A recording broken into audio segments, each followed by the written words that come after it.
another speed build. Today, I am doing a build that is base game only, plus the Cats and Dogs expansion pack. So, of course, it is built in Brindleton Bay, which is the world that came with Cats and Dogs. It turned out to be a whole lot bigger than I planned on it being. I didn't really have a size in mind when I started building this, but it just seemed to just grow and grow. So it is a little bit of a longer video. So this was originally built on the Chateau Frise lot in Brindleton Bay, and this one I don't have an exact price for you, but it is right at 500,000 simoleons, so it is expensive. But it turns out being like a I want to say it ends up with 5 bedrooms and 4 bathrooms, with also including a next generation suite. And so it's a big build. But I think what happened was I had it in my head that I didn't want to do like a Cape Cod style build for Brindleton Bay, because that seems to be like what the majority of them are. And it fits in the world, but I ended up, it kind of morphed into a Dutch Colonial Farmhouse is what we're going with. Or you could say it's just Dutch Colonial is what it ended up looking like, specifically because of the roof lines there. But I had in my head I wanted to do a farmhouse type style build for Brindleton Bay, because I don't think I've done any type of farmhouse style builds yet. Now, of course, once we get into doing the base game only and like plus one other, and we get to like maybe cottage living, or definitely oh my goodness, why can't I think of the name of it? Let's call it Horse World. You know the one I'm talking about, the pack that we got horses with. I cannot think of the name of that. And it's not that old. It's only like, what, a year or so old? It's one of the newer ones. And I've built in that world before. That's where I built the double wide that I did. Wow. Okay, well, moving on. Horse World. I'll probably build like a more traditional farmhouse style for either cottage living or fun with horses. I don't know. We'll call it fun with horses. Woo! Okay, I'm sorry. I'm all wound up. We just watched the season finale of Doctor Who, and no spoilers, but whoa! Whoa! Okay. I have thoughts that I'm not going to share with you, but I have thoughts. Okay, so Dutch Colonial Farmhouse, and I decided to decorate the majority of the interior in a modern coastal farmhouse style, because a lot of the swatches for the furniture and wallpapers and such that you got with Cats and Dogs lent itself very well to either being Cape Cod style, just straight nautical decorations, or coastal farmhouse colors. So I went the coastal farmhouse route for the all of the first floor and the landing of the second floor. But getting into this, we're in the foyer now, and the coastal farmhouse theme is basically just the coastal farmhouse color palette is what I was going for. So very soft blues and greens and beiges and browns, just, just think ocean colors and sand. A lot of like seafoam green and just really pretty soft colors. And I wanted to make sure that I had a lot of the color because this is the first time that I decided to use this lighter color of wood flooring. And I used two different shades of it. I used a white and like a sandy color. And it has the tendency that when you use this for your flooring, it kind of washes out the whole room. And to combat that, I really kind of wanted to try to bring in as much of those soft ocean-y colors as I could. And of course, with this being a cats and dogs build, I built this house with the thought in mind that whoever's living here has at least one cat and at least one dog. So we have this cool cat area over here off of this little reading nook area with the fireplace. I don't know. I struggled with what to do with the rooms in this house.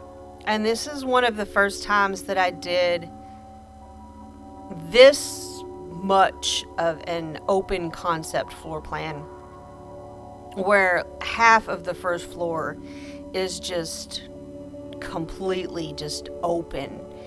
And so I wanted to definitely make 2 or 3 defined areas using the furniture. The first one there with that little platform step down was kind of like maybe a reading nook library type area. And then we've got more of like a traditional living room area with the furniture grouped around the TV there that you just saw. And then I wasn't sure what to do with this because it just ended up being just like another sitting area. And so then this is where you see now I've had the afterthought of, okay, well, let's maybe make this into, another sitting area, but functional for the kids. Because I do 3 bedrooms upstairs as a toddler and 2 children's rooms, and then the next generation suite, which could be for anywhere from like a teenager to an elder, depending on what you want upstairs, because it's like a whole nother little apartment. Or you could, have roommates and rent it out and if you have like the for rent pack, and to go along with this, you could rent that area, but you could have a roommate up there. You could bump up grandparents up to that suite, whatever. I don't know why I've decided to start including a second living type area in builds. I'm not sure.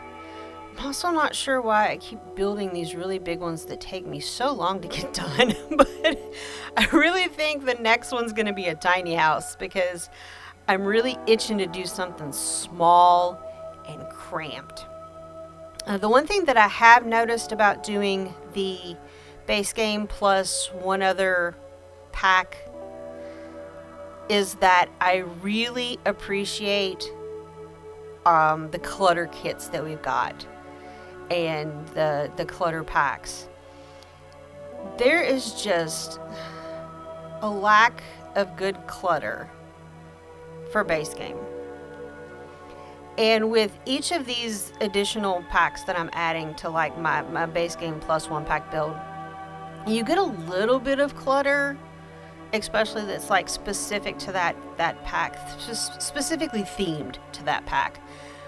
But your options aren't great, and it really frustrates me. I'm not sure. I want to do a tiny house build for the next one, but also I'm like itching to like do something really cluttered again because I've had limited access to the clutter. I don't know. We'll see, I guess. So we finished the seating areas over on the left side of the house. And now we've jumped over to the right side of the house, which is your kitchen and dining room area. And then we'll be eventually jumping back over to the back part of the left side of the house, for that's where your primary bedroom is going to be. But my thought about the way that this is shaped is that this part here that I'm doing, that's the 2-story part, I feel like that was like the original Dutch Colonial house, and then maybe it was built on a couple times over on the side to just add on the 1-story areas. So I know it's a Sims build, it's not real, but thinking through these things as I'm building, what would it be in real life, what logically makes sense, helps me, especially when I'm decorating and figuring out a floor plan. So that was my thought in the beginning, was that whole left side over there was built on after the fact, that this section that we're working in right now is very much older than the left side part. But I struggled with this office. I wanted to get 2 desks in here with 2 computers. I wanted it to be like a shared office space.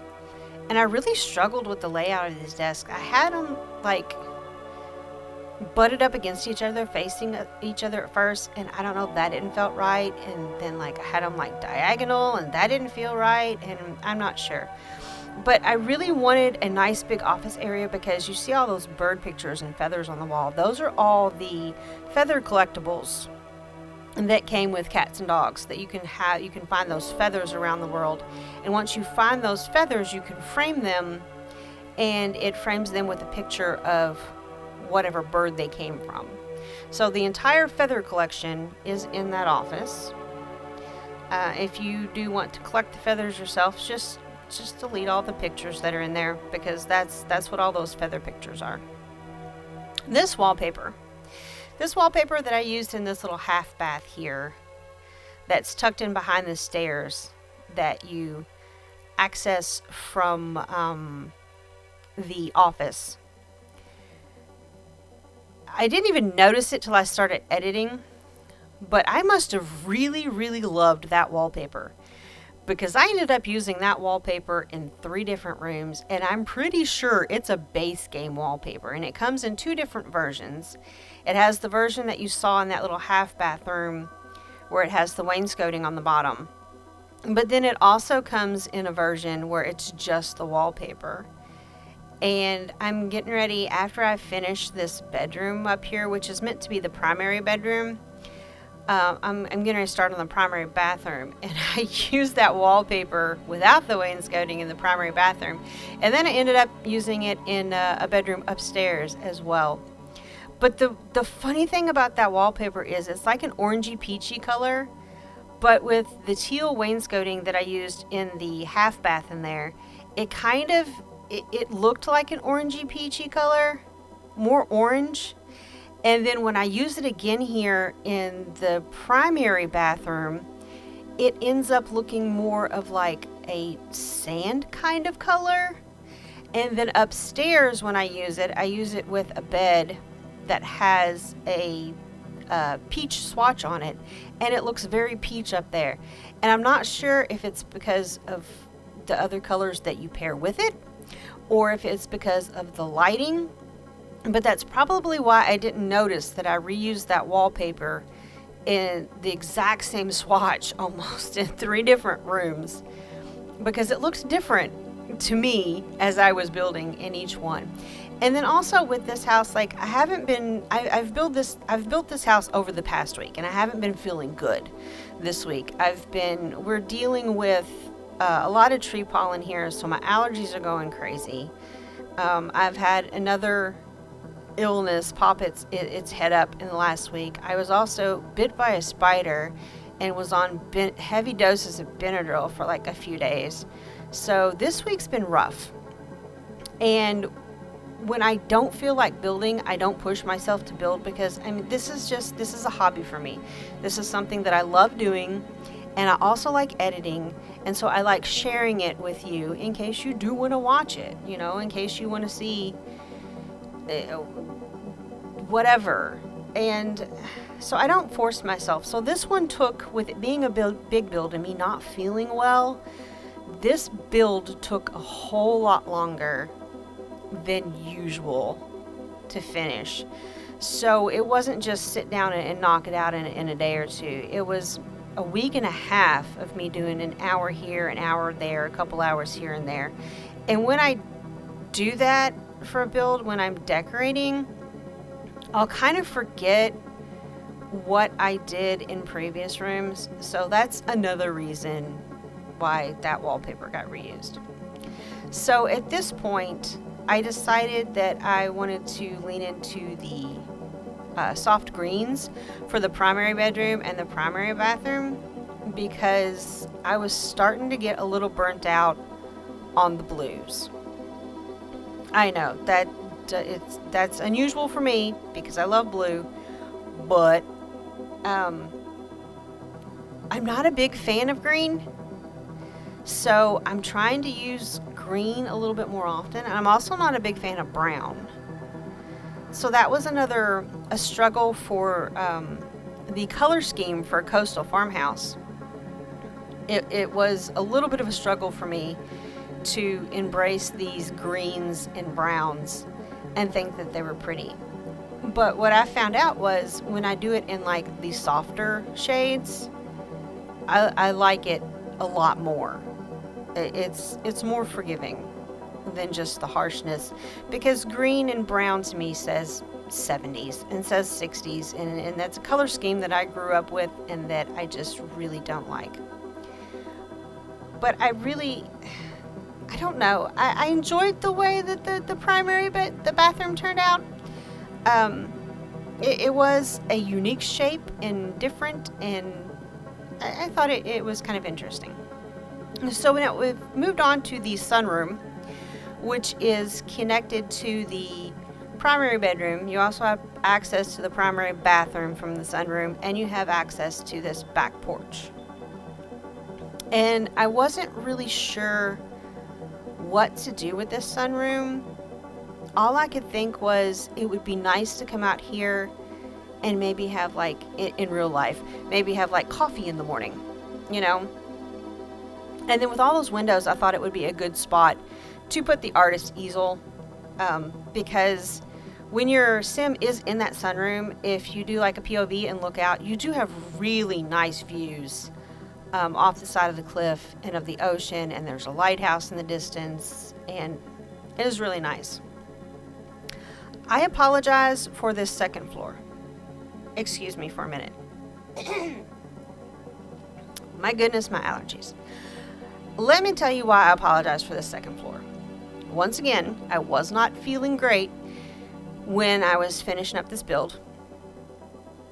And I did something that I typically don't do.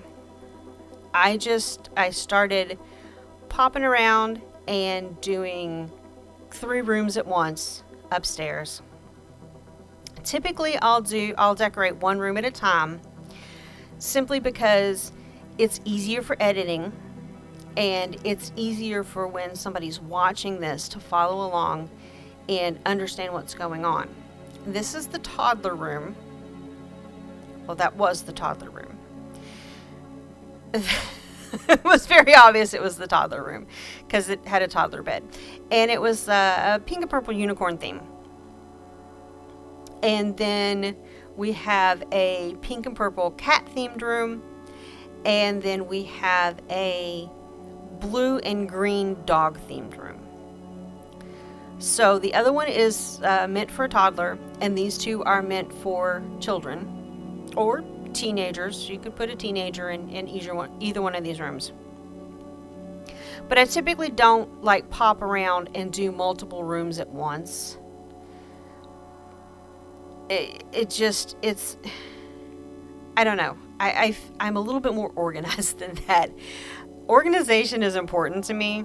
Like, for real, in real life, like I'm a person that's like I'm not one of those weird moms that has like everything organized in the pantry in their own little canisters and stuff. I'm not a TikTok mom like that, but I am very much into organization, and I feel like when I'm building that usually comes through in the fact that like I'll do one room, get it completely finished, move on to the next room. And so this is very much not what I typically do upstairs. Now I didn't show the landing decoration because I redid the landing like 4 times, and I redid it in like bits and pieces, and there's not a lot going on out there anyway. You've got like a little seating area. I made like a couch out of the armless chairs that came with this cats and dog pack. I made like a little looking sectional couch type thing out there. And that's really pretty much the only thing that's out there at Grandfather Clock, just a little bit of decoration. So I didn't show that. And we've moved on to the bathroom that is accessible from the landing, which is going to be the bathroom that is shared between those 3 kids' rooms on that side over there. Now, this is the peach bedroom with that wallpaper again that is accessible from the landing, but then it also has one door that goes out into its own ensuite bathroom, and it has one door that goes out into this kitchen living room area. So this is your next generation suite or mother-in-law suite, and it also has its own access to the outside. See there to the right, it goes out to its own little porch, which has I want to say I put a picnic table out there and a grill. So it has its own private entrance, and it also has access to the 2nd floor of the house. And when I decorated it, I had in mind that this was going to be a next generation suite, like for a child that has aged up to a teenager or a young adult and doesn't want to, or isn't ready, or isn't financially able to move out on their own yet. They still have like their own area, their own living space, their own, privacy. And that's become a really big trend in the United States, especially like in new construction houses. And when you renovate, is to include a next generation suite for your adult children. And I think that's such a great idea. I don't like the fact that it is becoming more of a necessity because people aren't able to afford to have housing on their own as they're just starting out as a young adult. It's become increasingly difficult in this country. So I don't like the reason behind it, but I do like the idea of it, that you've got that available for your adult child to have their own area and privacy when they don't want to or are unable to move out on their own. I really love the idea of that. And if my adult children didn't live so far away from me, we'd have like a tiny house in the backyard or something. Like, definitely, I would want to be able to help. I'd want to be able to make that available for my kids. But so this area is decorated in sort of like a more youthful style than just sticking your elder sims up here. It's in a more industrial style is what I've decorated up here. And this is the very first time that I've used those counters and cabinets in a kitchen, because like industrial is really just not my vibe. But I think this turned out really nice. And I also really like that, I think it's called Confidential Papers wallpaper. I think that looked really nice with this as well. And I used like a wood cork floor that I've never used before. And I think it all really just, I don't know, tell me if I'm wrong. I feel like it all just kind of really came together, this and that primary bathroom, of having a very industrial, very loft type feel. And it's typically not my style. I typically don't like this look at all, and I don't like the metals and the woods, but for this one, I mean, I would be okay. I would be okay with living somewhere that was decorated like this. I think it turned out very nice. I really do like it. And I really do like the contrast of it with all of the coastal farmhouse decorating in the first floor. I think it's a very nice contrast to move from all the soft coastal, oceany, sandy colors to this, which is just the warm woods and the metal and the leather. So I think that was another reason why I did it, because I really needed some contrast at this point as far as decorating goes. This outside area, okay, so the inside's finished, we've decorated, and I've moved on to the landscaping. I have to apologize here because I don't know if I lost the footage, if it got deleted, or if I just forgot to hit record. But I don't have any of me going around and setting up the I built a pool in the backyard. I don't have any of that. I've got the obstacle course over on the side. I don't have any of that. Of course, you get to see that with me going around and putting the landscaping out, and especially with me going around with the terrain paint. I did a custom deck or a custom patio in the backyard where I hand placed all of those little pavers and then used terrain paint to turn it into a custom patio back there. Also, that pool has 3 rounded sections, kind of like a bubbly rounded T shape. And then I just smacked down that statue water feature back there that we got with cats and dogs to kind of make it kind of feel like it was built-in rock decorating the pool back there. And I wanted some kind of waterfall water feature without having to mess too much with the debug stuff to build a waterfall back there. And so I went with just sticking those little fish fountains, the fish that spit out of their mouths, on that back there to turn it into more of a water feature. This planter up front to the left that you see here too, that big planter, I thought I had it in my head that was a fountain, and it's not. So I wanted it to be a water feature. So I went back and added water emitters to it to turn into a fountain, and you'll see that the results of that in the screenshots, which are actually coming up fairly soon. This house has been play tested, of course, as always, and if you'd like to download it, it is uploaded to the gallery under my EA ID, pyxiedusted. Even though I didn't feel good building this one, I did really enjoy building it. I do really love the way that it turned out. I think it looks really nice. And I think it is just an absolute monster of a house. It is huge. But I wanted to make a house that would be big enough for the max amount of Sims plus pets. So you've got a sleeping room for 6 Sims and 2 pets, a cat and a dog maybe. But I don't know.